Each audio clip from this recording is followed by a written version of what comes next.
Hello friends, नमस्ते। तपाईहरुलाई स्वागत छ हाम्रो YouTube च्यानल टेक इन्फर्मर एनपी मा। र आज म फेरि उपस्थित भइसकेको छु एउटा नयाँ भिडियोको साथमा। साथीहरु, आज हामी कुरा गर्दै छौं यो मेकानिकल किबोर्ड भनेको के हो र यसको विशेषताहरु के कस्ता छन्। यो किबोर्ड अर्को हामीले रेगुलर युज गर्ने किबोर्ड भन्दा किन धेरै राम्रो छ र फरक छ भन्ने विषयमा आज हामी कुरा गर्ने छौं र यसको जानकारी तपाईलाई दिने छौं यो भिडियो मार्फत। सो पुरा भिडियो हेर्नु होला स्किप नगरिकन भन्दै। र तपाईहरु नयाँ हुनुहुन्छ भनेदेखि यस च्यानलमा पनि यस च्यानललाई सब्स्क्राइब गरेर बेल आइकन दबाउन नबिर्सिनु होला, किन भन्दाखेरि यस्तै लेटेस्ट टेक भिडियोहरु चाहिँ तपाईहरुको सामु पहिला आइपुगोस् भनेर। त्यसै गरी साथीहरु, भिडियो सुरु गरौँ है त।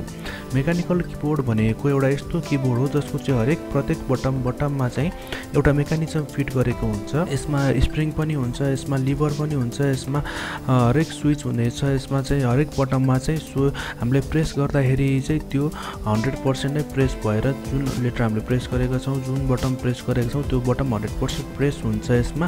र भन्दाखेरि जुन अब हामीले रेगुलर युज गर्ने छौं अर्को मेम्ब्रेन किबोर्ड, त्यसमा चाहिँ के हुन्छ भन्दाखेरि त्यसमा कुनै पनि मेकानिजम चाहिँ फिट गरेको हुँदैन र त्यसमा चाहिँ हामीले मुनिपट्टि त्यो बटमको मुनिपट्टि एउटा रबरको स्विच पाउने छौं र स्विचको मुनिपट्टि एउटा इलेक्ट्रो कीप्याड पाउने छौं र त्यो कीप्याडमा चाहिँ त्यो स्विचले प्रेस गरे पछाडी बल्ल मात्रै प्रेस हुनेछ बटम। भन्दाखेरि यसमा चाहिँ धेरै चान्सेस हुँदैन कि हामीले रेगुलर अब फास्ट टाइपिङ गर्दाखेरि चाहिँ 100% सबै बटमहरु चाहिँ मजाले थिचेर चाहिँ सबै वर्डहरु टाइप भइरहेको हुँदैन कहिलेकाहीँ। सो त्यो प्रब्लमहरु आउने गर्दछ मेम्ब्रेन किबोर्डमा। भन्दाखेरि यो मेकानिकल किबोर्डमा त्यस्तो केही प्रब्लम आउने छैन। तपाई जतिसुकै फास्ट टाइप गर्नुस् अथवा स्लो टाइप गर्नुस् केही फरक पर्ने छैन।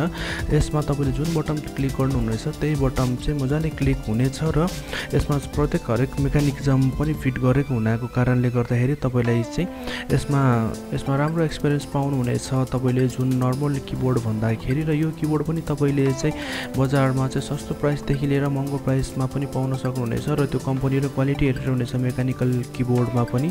सो तपाई नयाँ किबोर्ड लिँदै हुनुहुन्छ भन्दाखेरि म पनि तपाईलाई प्रिफर गर्छु कि तपाई मेकानिकल किबोर्ड नै लिनु होला। यो अरु मेम्ब्रेन किबोर्ड भन्दा एकदम बेस्ट हुनेछ र गेमिङको लागि त झन् बेस्ट परफर्मेन्स दिनेछ। तपाई गेमर हुनुहुन्छ भन्दाखेरि पनि र तपाई टाइपिस्ट हुनुहुन्छ भन्दाखेरि टाइपिङ धेरै गर्नुहुन्छ भन्दाखेरि पनि मेकानिकल किबोर्ड बेस्ट हुनेछ। तपाईलाई कुनै पनि टाइप मिस जाँदैन। यसमा कुनै पनि बटम तपाईले थिचेपछि त्यो 100% नै क्लिक भएरै छाड्नेछ मेकानिकल किबोर्डमा। सो अर्को किबोर्ड भन्दा एकदम बेस्ट किबोर्ड रहेको छ मेकानिकल किबोर्ड। त्यस्तै गरी साथीहरु, तपाईलाई आजको हाम्रो यो भिडियो कस्तो लाग्यो हामीलाई कमेन्ट मार्फत जानकारी दिनु होला र हाम्रो यस टेक इन्फर्मर एनपी भन्ने च्यानललाई पनि लाइक र शेयर गर्दै सब्स्क्राइब पनि गर्नु होला भन्दै म अहिले बिदा हुन चाहन्छु साथीहरु। फेरि अर्को नयाँ भिडियो लिएर आउने छु। हस्त नमस्ते।